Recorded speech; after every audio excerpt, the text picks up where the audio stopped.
하나님 아버지, 루디아의 마음을 여사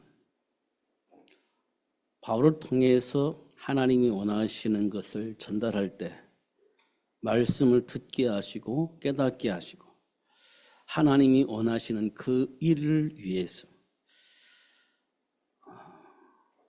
사도 바울과 함께 빌립보 지역을 살리기를 원하는 소원을 가지고 기도하며 준비했듯이 이 시간 우리가 마음의 문을 열어서 하나님의 말씀을 듣게 하시고 하나님이 원하시는 그 일이 이루어지는 삶을 살기를 소원하며 기도할 때 하나님께서 원하시는 일들이 우리 삶 속에서 이루어지는 것을 볼 수 있도록 축복하여 주옵소서. 예수님이 이 땅에 오셔서 하신 일을 볼 때 고통 속에 있는 자들을 삶의 문제에서 해방시켜 주시고 정신적, 육신적 고통 속에 있는 자들을 해방시켜 주시고 하나님이 원하시는 참 자유 속에서 살 수 있도록 역사하신 것 우리가 분명히 확인했습니다. 지금도 우리는 육신적, 정신적 고통 속에서 방황하고 있을 때 주님이 찾아오셔서 우리들의 문제를 해결해 주신 점 있습니다. 발견하게 하시고 준비된 복을 누리며 살 수 있도록 이 시간 성령으로 역사하여 주옵소서. 원인도 알게 하시고 답도 알 수 있는, 그래서 주어진 복을 누리며 살 수 있는 삶이 될 수 있도록 역사하여 주옵소서. 특별히 우리 다음 세대들에게 이 놀라운 비밀들이 전달되어지게 하시고 미래를 보고 준비할 수 있는 축복의 시간이 되어지게 하여 주옵소서. 예수님 이름으로 기도하옵나이다. 아멘.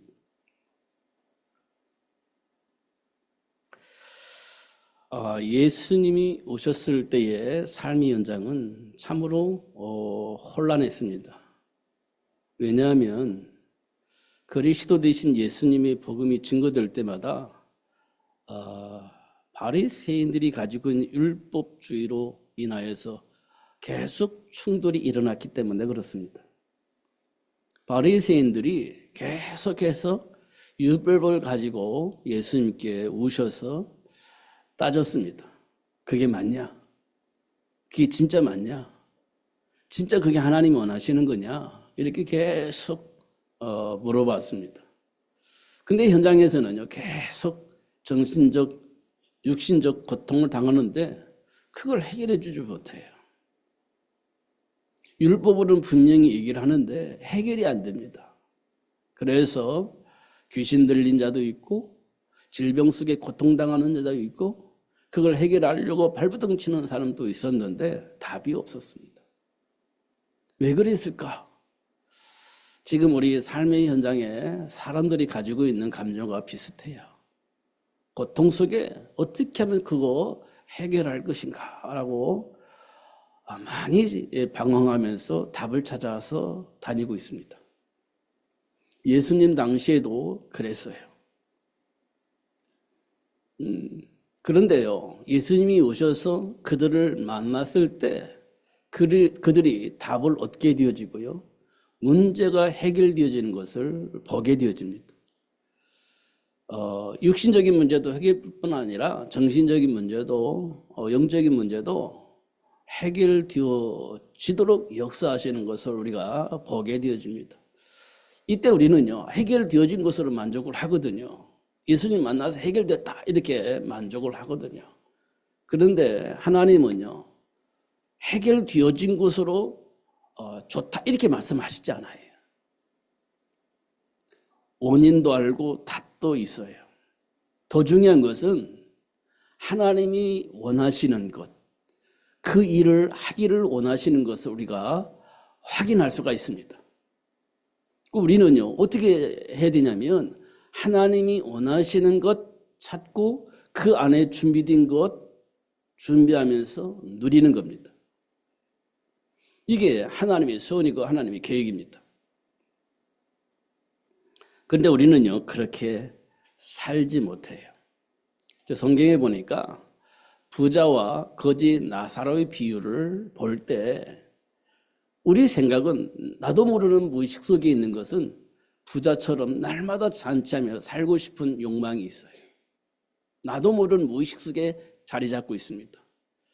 그리고 반면에 거지 나사로처럼 부자의 상에서 떨어지는 부스러기 먹고 사는 그 삶은 우리는요 거부합니다. 누구든지 그렇죠. 그렇게 살고 싶은 사람은 이 세상에 한 사람도 없을 겁니다.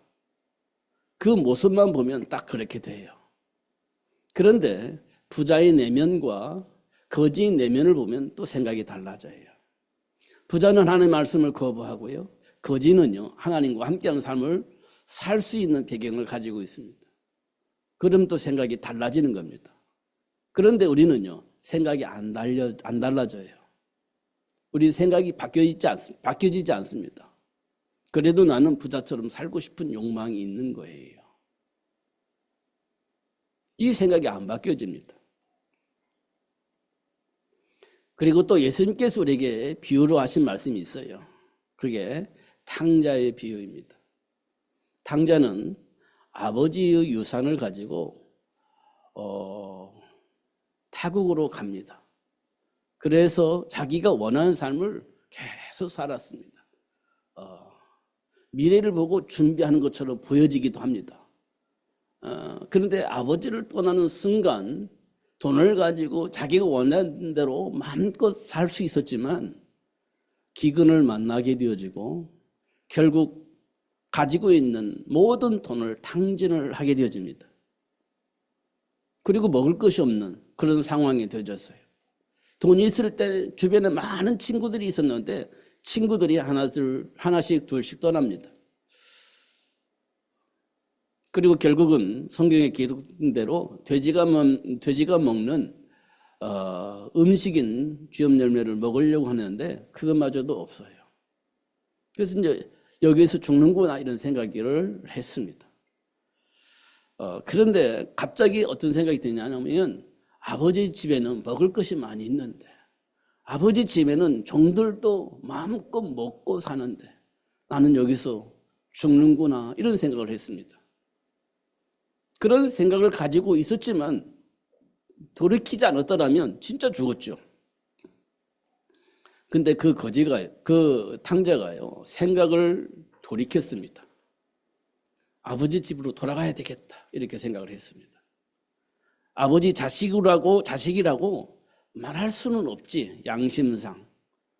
그런데 먹고 살기 위해서 그 집에 가서 종노릇 해야 되겠다 이렇게 생각을 바꾸고 아버지 집으로 돌아섰습니다. 그런데요 아버지는 이미 알아요. 저 멀리서 완전히 거지가 된 아들이 돌아오고 있는 것을 보고 달려갑니다. 그리고 안아줘요. 잘했다고 얘기를 합니다.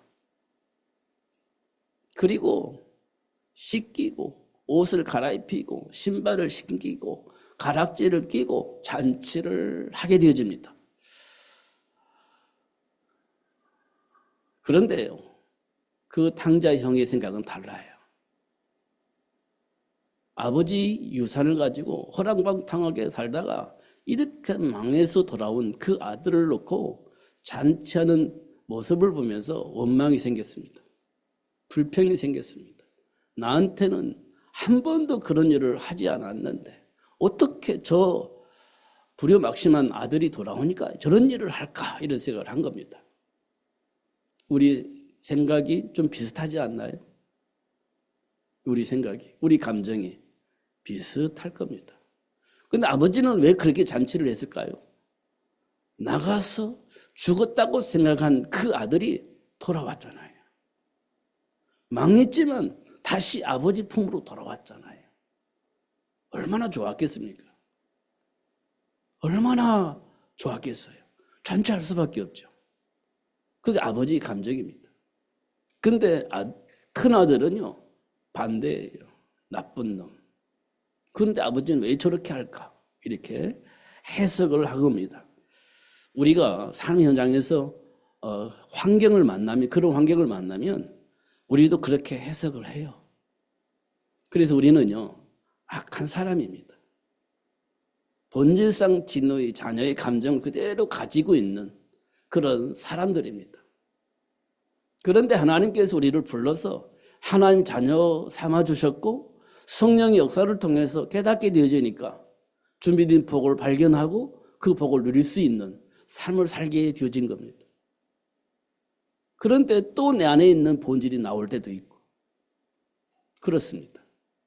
그럴 때마다 우리가요, 우리가 진짜 어떤 존재인지, 우리가 어떤 복을 받았는지 이런 사실들을 발견하게 되어집니다. 우리 인생의 배경은요, 근본으로 돌아가면 하나님의 배경 속에 있었습니다. 근데 나도 모르게 내 안에 있는 욕망 때문에 하나님을 불신하고 내 욕망을 찾아서 간 거예요. 이때부터 우리 인생은 꼬인 겁니다. 이 생각 때문에 우리 인생은요, 저주 속에 계속 빠져들어갈 겁니다. 돌이키기만 하면 되는데 이 돌이켜지질 않는 겁니다. 내 안에 있는 욕망 때문에, 내 안에 있는 기준, 삶의 기준 때문에, 감정 때문에, 상처 때문에 돌아서지지를 않는 겁니다. 나도 모르게 내 안에 있는 삶의 기준 때문에 안 돌아서지는 겁니다. 그걸 보고 우리는 자존심이라고 얘기를 합니다. 그것 때문에 안 돼요. 미래에 대한 불안함 때문에 돌아서지가 안 되는 겁니다. 돌아설 수가 없는 거예요. 그런 상황의 배경을 우리가 가지고 있습니다. 현장에서 계속 반복해서 드러나고 있을 겁니다. 언제 돌아설 수 있을까요? 안 된다 이렇게 얘기했습니다. 왜 안 되냐? 죄를 범하여 이렇게 되어 있습니다. 무슨 죄예요? 우린 죄는 잘못된 걸 말하잖아요. 무슨 요즘 말하는 대로 어떤 사람을 죽였느냐? 아니면 불법을 행했느냐? 아니면 어떤 이상한 짓을 했느냐? 이런 걸 죄라고 우리는 판단하지 않습니까? 그건 결과물이고요. 그 근본적인 죄는요, 하나님을 불신하는 겁니다. 어떤 드러난 문제는 하나님을 불신하고 떠난 죄의 결과물이에요. 그 결과물을 통해서 우리는 죄라고 얘기를 하는데 그렇지 않아요. 그 전에 이미 우리는 하나님을 불신하는 거예요. 그걸 보고 죄라고 얘기를 하는데 그 죄를 가지고 있는 사람은 하나님의 영광에 이를 수가 없다. 이렇게 표현을 한 겁니다. 우리는 다 그런 배경을 가지고 있는 사람들이에요. 현장에서 위기를 만나거나 한계를 만나면 그게 드러나요. 우리 배경이. 이때 우리가 하나님의 영광에 이를 수 있냐? 없어요. 안 돼요. 그럼 어떻게 해야 됩니까? 그래서 하나님께서 우리에게 예수님을 보내주신 겁니다. 그 예수님의 힘으로 그거를 넘어설 수 있게 되어지는 거예요. 그걸 보고 답이라고 얘기를 합니다. 그걸 보고 우리는 해답이라고 얘기를 해요. 내가 가지고 있는 생각이, 내가 가지고 있는 기준이 틀리진 않아요. 그런데 내가 가지고 있는 한계를 못 넘어선다는 거예요. 이런 부분들 우리가 수없이 확인을 합니다. 그래서 예수 믿는 사람은요, 진짜 그걸 알아야 돼요.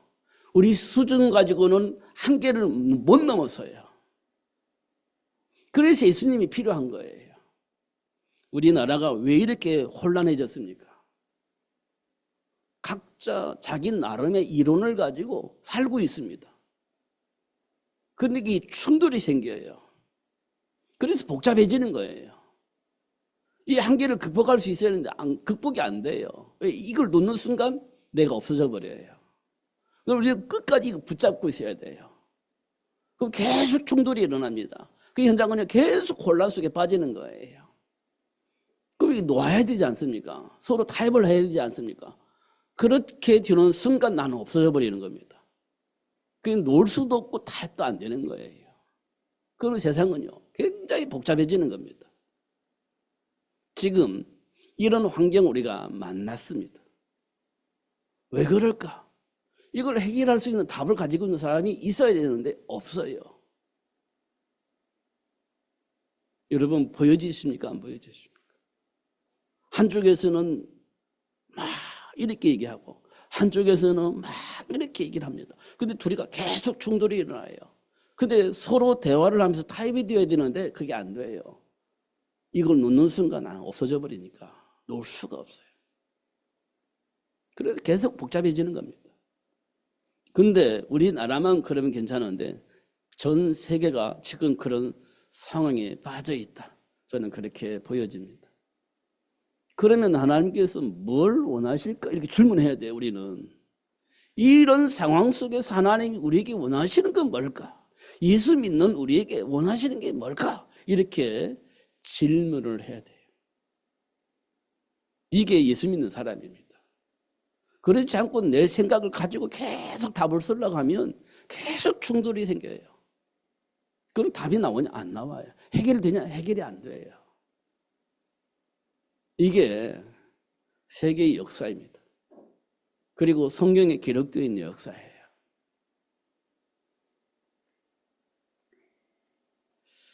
그래서 오늘 8절에 보면 이렇게 기록되어 있습니다.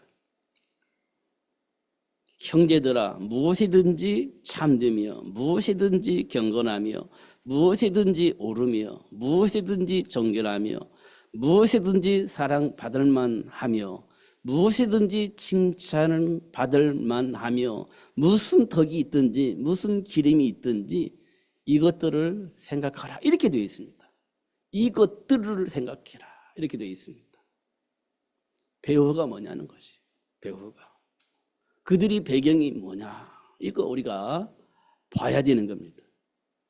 그리고 9절에는 뭐라고 되어 있냐면 배우고 받고 듣고 본 바를 행하라 이렇게 되어 있습니다. 창세기 3장에서부터 우리에게 보여주신 것 그리고 듣게 하신 것 이것을 우리 보고 행하라고 그렇게 말씀을 하고 있는 것입니다. 그리하면 어떤 일이 벌어집니까? 평강의 하나님이 너와 함께 계심을 알게 될 것이다. 이렇게 얘기를 하고 있어요. 행하라 그렇게 했습니다. 행하라. 믿습니다. 그 끝나는 게 아니고 행하라. 생각이 바뀌지 않으면 이게 안 되는 겁니다. 하나님의 은혜로 답이 없으면 이거 안 되는 겁니다. 자존심이 있지. 나의 삶의 기준이 있는데 나름의 목적이 있는데 생각이 바뀌어지겠습니까? 바뀌어지지 않습니다. 하나님이 주신 말씀을 통해서 내 인생의 배경을 알게 될 때 바꾸는 거예요. 사도 바울도 그랬잖아요. 그리스도를 놓치는 순간 나 없어져. 그런데 사도 바울의 배경은요. 진짜 훌륭합니다. 진짜 훌륭합니다. 지식도 훌륭하고요. 배경도 훌륭하고요. 리더십도 있고요. 진짜 훌륭합니다. 근데 그 모든 것들을 배설물로 버리고 십자가 잡겠다 얘기를 했어요. 이 말은 뭘 의미하느냐면 하나님의 은혜 속에서 자신들의 삶의 배경을 보았다는 거예요. 알았다는 겁니다. 그래서 어떻게 해요? 생각이 바뀌고 삶이 바뀌어버린 겁니다. 과거 같으면 자기 가지고 있는 그 모든 배경을 잡고 그것 가지고 살았겠죠. 근데 다메섹에서 예수를 만난 이후에 버리고 예수 잡았다는 거예요. 전환점이 왔다는 겁니다. 우리 인생이 꼭 필요한 거예요. 진짜 필요한 겁니다. 왜 필요하냐라고 물어본다면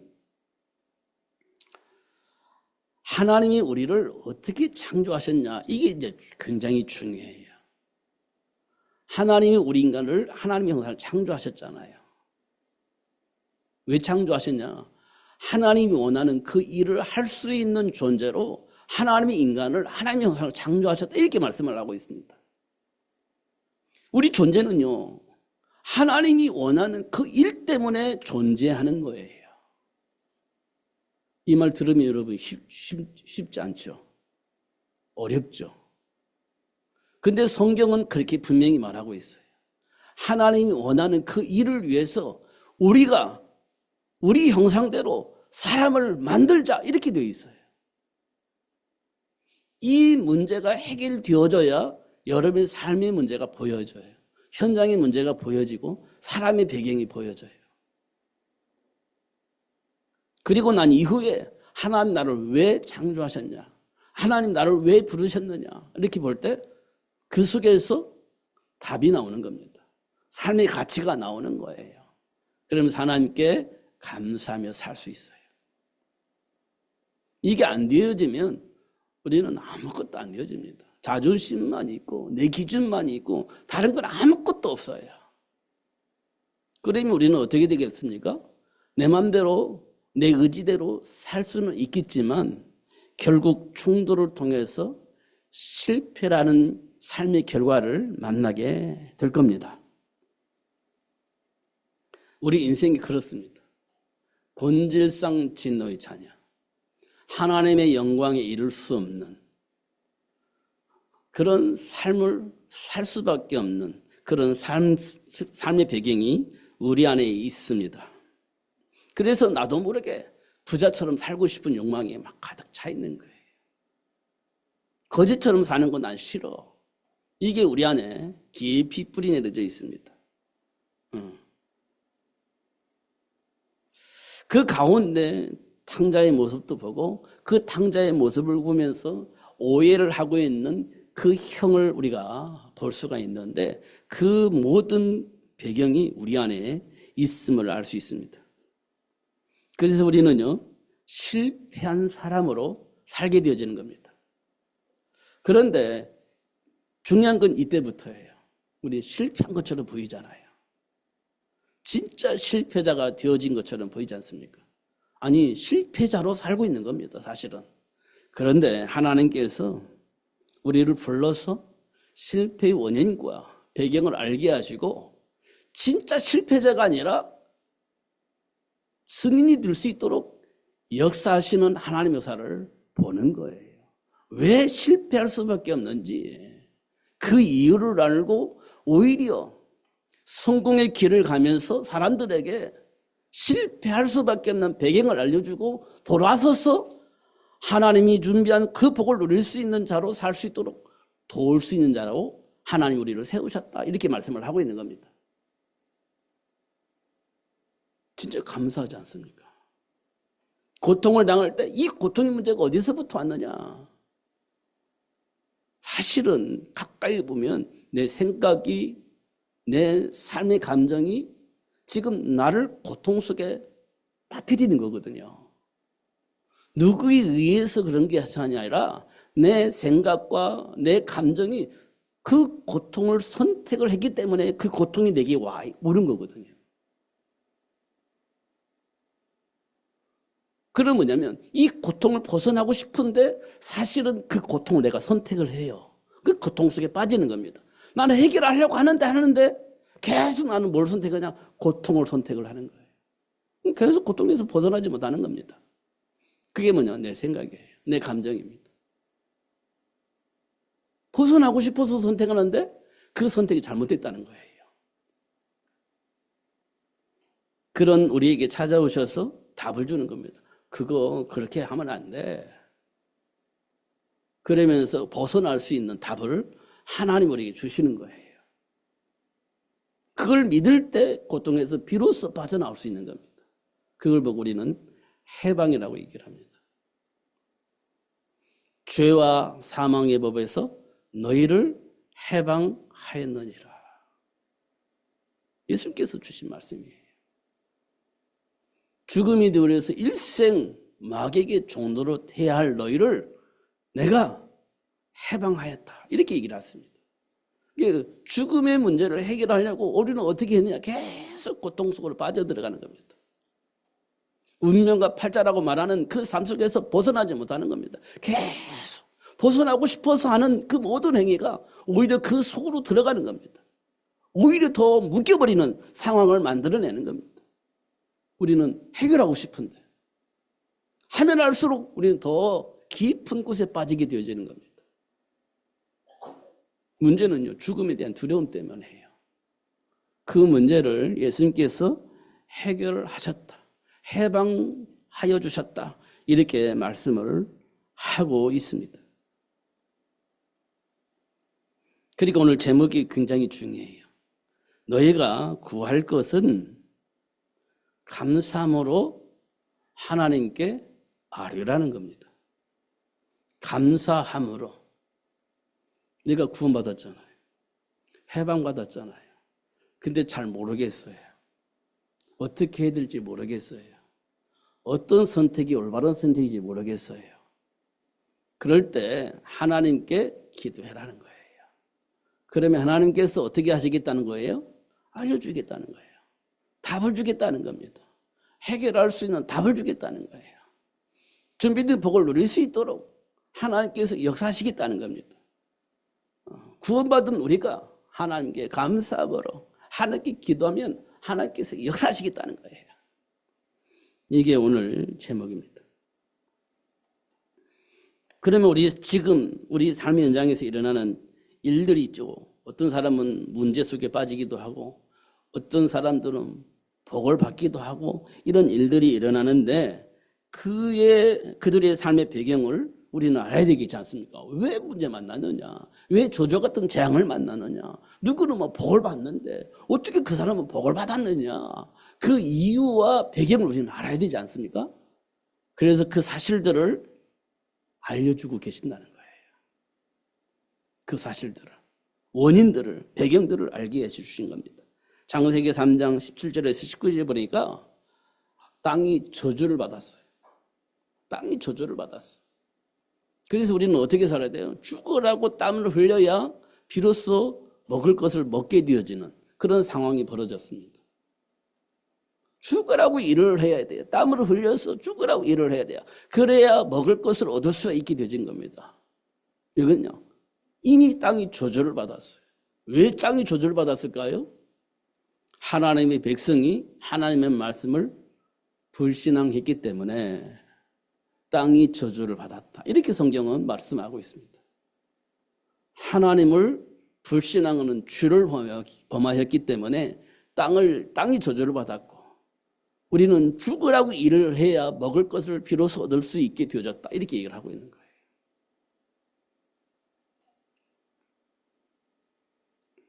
이게 이 땅이 저주와 재앙 같은 삶을 살아야 할 이유입니다. 배경입니다.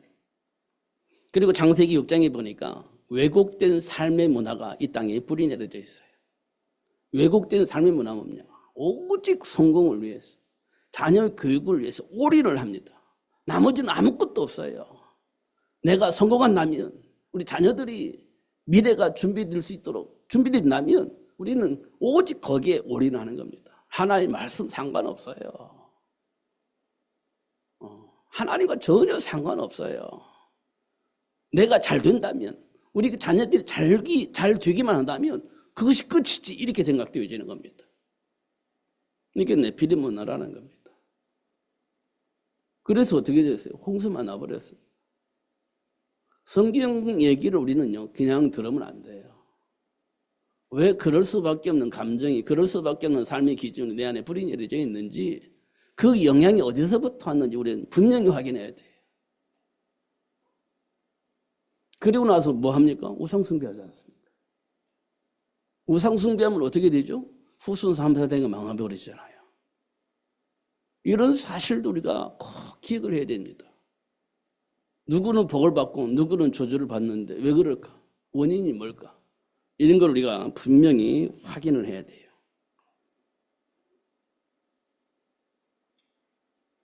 삶의 현장에서 준비된 복을 누리는 사람들의 삶의 비밀이 있는데 그 비밀을 아는 사람이 하나님이 준비한 축복을 누릴 수 있게 되어집니다.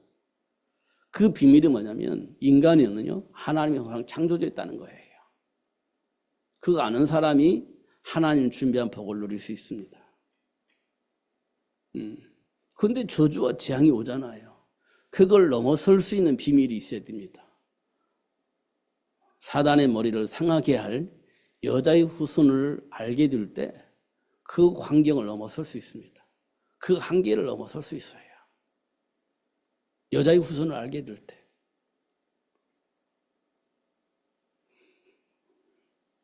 그러면 실전이 되어야 되잖아요. 실체가 되어야 되잖아요.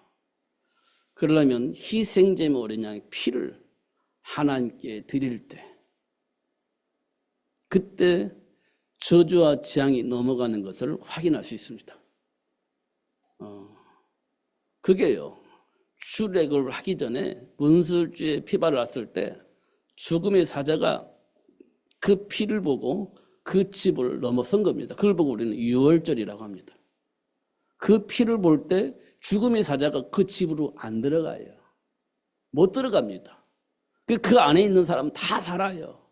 그러나 그 피가 없으면 어떻게 돼요? 죽음의 사자가 그 집으로 들어가서 장자를 다 죽이는 겁니다. 그러면 그 저주와 재앙의 문제를 어떻게 하면 해결합니까? 피를 문설주에 바르는 겁니다. 그럼 넘어가요. 출애굽이 언제 일어났습니까? 문설주에 피 발랐을 때 출애굽의 역사가 일어나는 겁니다. 우리는 굉장히 중요한 이 세 가지예요. 하나님의 형상대로 창조했다. 여자의 후손을 보내주셨다. 희생제물 어린 양의 피를 문설주에 바른다. 이게 굉장히 중요한 겁니다. 우리 인생의 가장 근본적인 답입니다. 그리고 현장에 준비된 복을 누릴 삶의 비밀을 알도록 역사하십니다. 복의 근원으로 부름받은 아브라함이요. 기근을 만났을 때 방황하지 않습니까? 비밀을 알아야 돼요. 예수님의 수제자인 베드로가 죽음의 위기를 만났을 때 방황하지 않습니까? 갈등하지 않습니까? 광야에서 40년을 산 이스라엘 백성들이 홍해바다 만났을 때, 사막을 만났을 때, 모세가 없어졌을 때 어떻게 반응했는가 확인해 보세요. 답이 없었습니다. 그래서 하나님께서는 아브라함에게도 답을 주시고 베드로에게도 답을 주시고 이스라엘 백성 광야 40년 동안 답을 주셔서 결국은 복의 근원이 되어지게 하시고 사람 낳는 어부가 되어지게 하시고 가나안 땅을 정복할 수 있는 삶을 누릴 수 있도록 역사하시는 것을 우리가 확인할 수가 있습니다. 이 삶의 현장에서 문제의 원인이 뭔지 하나님께서 준비한 축복을 삶 속에서 누릴 수 있는 삶의 비밀이 뭔지 이걸 우리가 분명히 확인해야 돼요. 성경 66권의 배경이 그렇습니다. 성경은 철학책이 아닙니다. 하나님과 함께하는 삶을 누릴 수 있도록 하나님이 우리에게 삶의 비밀을 알려주신 책이에요. 그러니까 예수를 알면요, 삶의 기준이 바뀌는 겁니다. 간음하지 말라? 그건 당연한 거지. 도적질 하지 말아라? 당연한 거지. 예. 내 이웃의 물건을 탐내지 말아라? 당연한 거지. 부모를 공경하라? 그건 당연한 거 아니겠습니까? 근데 그렇게 하면서 복음이라고 얘기하면 되겠습니까? 안 맞는 말입니다, 그거는. 진짜 복음은요, 생각이 바뀌고 삶이 바뀌는 거예요. 왜곡된 생각, 왜곡된 삶이 바뀌어지는 겁니다. 그게 복음이에요. 그렇지 않습니까? 욕심 부리면서 사는 거, 그거 잘못된 거예요. 욕심은 어디서부터 나왔냐? 너희 아비 마귀에게서 나왔다. 이렇게 성경이 그렇게 하고 있습니다. 거짓말하는 거, 너희 아버지에게서 나온 것이다. 살인하는 거, 사람을 미워하는 거, 그 너희 아버지에게서 나온 거야. 이렇게 성경은 얘기를 하고 있는 겁니다. 근데 그 모든 것을 우리가 가지고 있잖아요. 그걸 넘어서려면 뭐가 필요합니까? 마귀의 일을 멸하신 예수님이 필요했던 거예요. 그래야 생각이 바뀌고 삶이 바뀌는 거지. 하나님은 우리 생각을 바꾸시는 겁니다. 삶의 기준을 바꿔주시는 거예요. 이게 우리에게 굉장히 중요해요.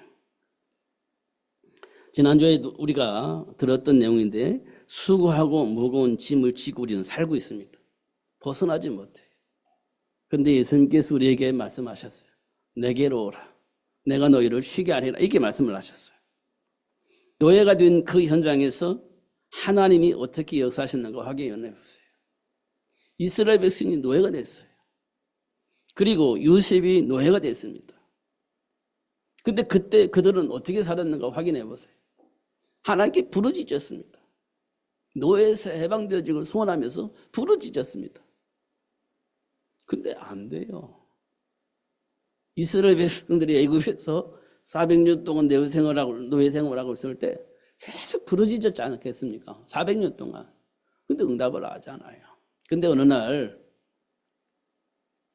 하나님께서 요게베스를 불러서 뭐라고 말씀하시냐면 출애굽을 위해서 모세를 준비하라고 얘기를 해요. 모세를 준비하래요. 모세를 통해서 출애굽이 되어진다는 거예요. 지금 이 대목은 굉장히 중요한 겁니다. 우리가 지금 관거하는 건데요. 굉장히 중요한 겁니다, 이게. 왜냐하면 하나님께서 우리 인간을 창조하실 때 뭘 주셨죠? 생육의 복을 주신 겁니다. 생육의 복. 정복하고 다스릴 수 있는 자녀를 생육할 수 있는 복을 주셨어요. 그러면 400년 동안 노예 생활하고 있는 이스라엘 백성들에게 이게 없었던 거예요. 그냥 생리적으로 생육을 하는데 하나님과 전혀 상관이 없는 그런 생육이 일어나고 있었던 겁니다. 그래서 400년 부르짖는데도 하나님은요, 그거 나오면 뭐 하겠습니까? 그거 나오면 뭐 하겠어요? 아무런 의미가 없지. 그냥 노예 낳는 거예요, 노예. 그냥. 하나님 계획과 전혀 상관이 없는 노예가 노예를 낳는 거지. 근데 하나님께서 요게벳을 불러서 하나님이 원하신 그 일을 할 수 있는 생육의 복을 회복해서 모세를 준비할 수 있도록 그렇게 역사하신 것을 확인할 수 있습니다. 지금 우리 삶의 현장에 꼭 필요한 거예요. 여러분은 결혼의 조건이 뭡니까? 결혼의 상대가 어떤 조건을 가졌으면 좋겠습니까?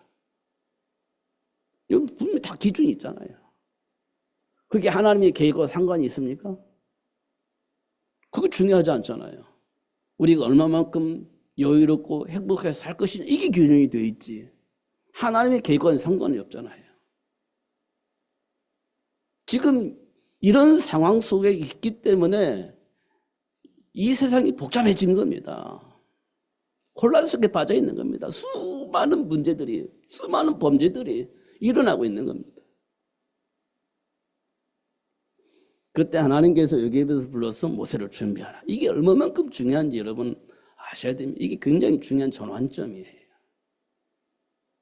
근데 아무렇게나 살아보자?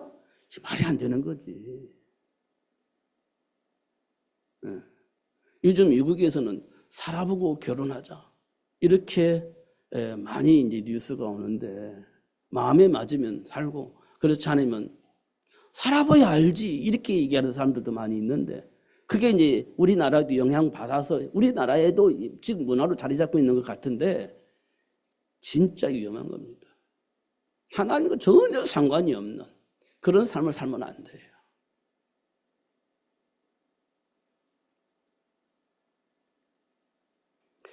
그렇게 준비되어 있는 모세를 통해서 하나님이 역사하셨으면 참 좋았을 것 같은데 80이 먹을 때까지 하나님은 기다리셨어요. 모세의 능력으로 되어지는 것이 아니고 하나님이 함께함으로 되어진다는 사실들을 알게 하시려고 하셨던 것 같아요.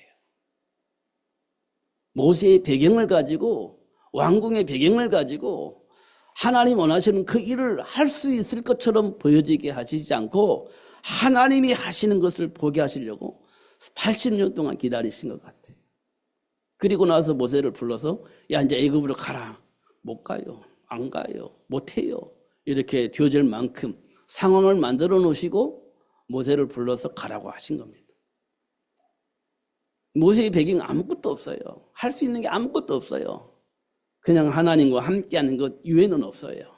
그런데 하나님께서 모세를 통해서 애굽의 모든 기능과 능력을 무력화시켜버립니다. 그리고 이스라엘 백성들을 출애굽을 할 수 있도록 역사를 하세요. 하나님이 모세를 통해서 역사하시는 겁니다. 무능한데, 할 수 없는데, 아무 조건도 없는데 하나님이 그들과 함께, 모세와 함께 그 일을 이루어 가십니다. 그럼 어떻게 하나님이 역사하셨어요? 모세가 뭐 했죠? 기도했습니다. 하나님께 기도했어요. 기도할 때마다 하나님이 응답하시고 역사하셨어요. 그래서 어떻게 하셨어요? 애굽을 무력화시켜버린 겁니다. 그리고 출애굽이 되어질 수 있도록 역사를 하셨어요. 이게 하나님과의 소통이 되어지면 그런 일들이 우리 삶 속에서 일어나는 겁니다. 그리고 그 모세를 통해서 광야 40년을 걷게 하죠. 이유는요, 이스라엘 백성들이 하나님의 배경을 알아야 되기 때문에 40년 동안 하나님의 배경을 알 수 있도록 그렇게 역사하신 것을 확인할 수 있습니다. 그래서 가나안 땅을 정복하게 하셔요. 이게 하나님이 하시는 일들입니다. 하나님의 배경 속에서 우리가 살아야 된다는 거죠. 하나님의 배경 속에서 우리 생각을 해야 된다는 겁니다. 이게 예수 믿는 사람이에요. 그게 예수 믿는 사람입니다. 그거 빼놓고 예수 믿으니까 곤란해지는 겁니다. 포로가 된 그 현장에서 하나님의 역사를 보면은요, 포로가 된 다니엘과 세 친구를 통해서 바벨론 왕의 느부갓네살 왕을 진짜 잘 도왔습니다. 느부갓네살 왕이 어느 정도 다니엘과 세 친구를 사랑했냐? 자기 나라에 왕궁에 있는 많은 사람들보다 다니엘과 세 친구들 더 사랑할 수 있을 만큼 도움을 많이 받았어요. 포로인데, 그러면 다니엘과 세 친구는 느부갓네살 왕이 바벨론 나라를 잘 통치할 수 있는 지혜도 가지고 있고 지식도 가지고 있었다는 거예요. 보는 눈이 있었다는 거예요. 그래서 잘 도와줬다는 거지. 그 도움을 받아서 바벨론 나라를 잘 통치하고 있었습니다. 얼마나 좋았겠습니까? 포로이지만. 그런데 자국에 왕궁에 있는 사람들이 시기 질투가 생깁니다. 꼭 그런 사람이 있잖아요. 시기하고 질투하는 사람. 남이 잘 되는 꼴을 못 보는 사람이 있지 않습니까? 그러면서 우상 숭배할 수밖에 없는 법을 만들어 놓고 하나님께 예배하지 못하도록 그렇게 만들었습니다. 느부갓네살 왕은 그것도 모르고 자기를 신으로 섬긴다고 하니까 좋아하고 도장 꽉 찍어버린 겁니다. 알고 보니까 다니엘과 세 친구들이 거기에 걸려 들어간 겁니다. 그래서 어쩔 수 없이 이제 사자굴 속으로 불못서 들어가야 되는 상황을 만난 거예요. 그때 바벨론 왕이 다니엘을 직접 찾아갑니다. 죽일 수는 없잖아요. 얼마나 내가 도움을 받았는데 죽일 수는 없잖아요. 그러니까 야, 너 하나님께 기도하는 거 잠깐 쉬고 우상에게 절을 해라. 그럼 내가 살려줄게. 그랬습니다. 그러니까요, 다니엘은 예, 알겠습니다. 이렇게 말을 할 수 있는 상황이 만들어진 겁니다. 알았습니다. 하겠습니다. 이렇게 들 수 있는 상황이 생긴 겁니다. 그런데 다니엘은 반대로 생각했어요. 그럴 수 없습니다. 나는 하나님을 믿는 사람입니다. 우상을 숭배할 수가 없습니다. 나 살고자 우상에게 절할 수 없습니다. 나는 사자굴 속에 들어갈 겁니다. 하나님이 구원해 주실 겁니다. 설령 그렇지 않는다 할지라도 나는 하나님을 떠날 수 없습니다. 이게 다니엘의 고백입니다. 그러니까요, 왕이 얼마나 화가 나겠습니까? 왕의 신분으로 다니엘에게 찾아와서 그 정도로 사정을 했는데 거부하고 그렇게 이상한 말을 하니까 화가 났습니다. 집어넣어라 했습니다. 근데 이 왕이요, 밤새도록 잠을 못 자는 겁니다. 그리고 새벽에 일찍이 일어나서 뭐라고 얘기하냐? 다니엘아, 네가 섬기던 하나님이 너를 구하기 능하셨느냐? 이렇게 물어봅니다. 이때 다니엘이 왕이여 만세수를 누리소서 하면서 나왔어요. 여러분, 왜 이런 말들이 성경에 기록되어 있을까요? 우리는 상상할 수 없는 일이잖아요. 우리가 가지고 있는 감정과 생각과 기준과는 도대체 이해가 안 되는 겁니다. 그래서 우리는 이걸 망상이라고 생각을 해요. 성경 얘기를. 하나님은 우리는 그만큼 모르는 겁니다. 우리 배경은 그만큼 모르는 거예요. 그러면서 우리는 믿는다라고 얘기한단 말이에요. 그 하나님을. 하나님을 불신앙하면서 우리는 믿는데요. 이렇게 얘기를 하고 있어요.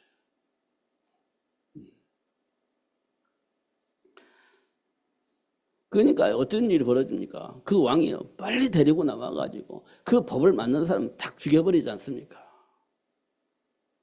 그게 하나님이 하시는 일들입니다. 드러내 주시는 거예요. 하나님이 하시는 일, 하나님의 배경 속에 있는 사람들을 어떻게 하나님이 간섭하시는지 이런 것들 우리에게 보여주고 있는 겁니다.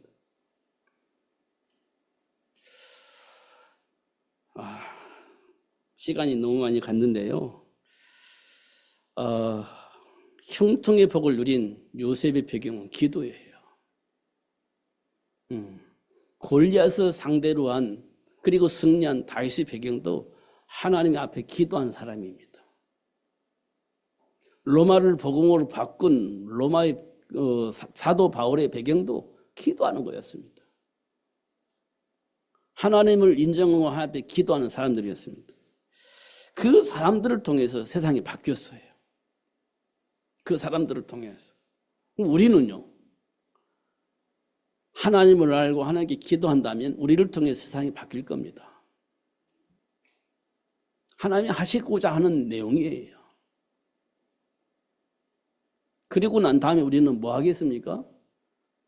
온천에 다니며 만면에게 복음을 전한 자로 삶을 살게 되어질 겁니다.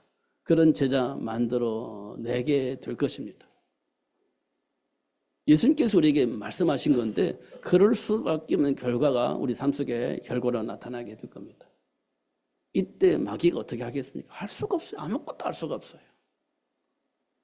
하면 할수록 드러나는 겁니다. 누가요? 마귀가. 마귀의 일이, 실패의 일이 계속 드러나는 겁니다. 드러날 수밖에 없죠. 그럼 그럴수록 복의 근원으로, 사람 낚는 업으로 우리는 살게 되어질 겁니다. 그렇게 하나님이 역사를 하세요. 그러면서 우리에게 뭐라고 말하면요, 감사함으로 하나님께 아뢰라, 이렇게 얘기를 하고 있는 거예요. 여러분 꼭 그렇게 되어지는 복이 여러분에게 있기를 예수님으로 축복합니다. 그래야 여러분이 감정을 넘어설 수 있고요, 행복해지는 겁니다. 속지 마시고 하나님 주신 신부감세를 누리면서 날마다 승리하시는 여러분 되시기를 예수님의 이름으로 축복합니다. 기도하겠습니다. 하나님 아버지, 감사합니다. 생각과 마음을 지킬 수 있도록 성령으로 역사하여 주옵소서. 하나님이 약속하신 그 복을 누릴 수 있도록 생각과 마음을 지킬 수 있도록 축복하여 주옵소서. 예수님 이름으로 기도하옵나이다. 아멘.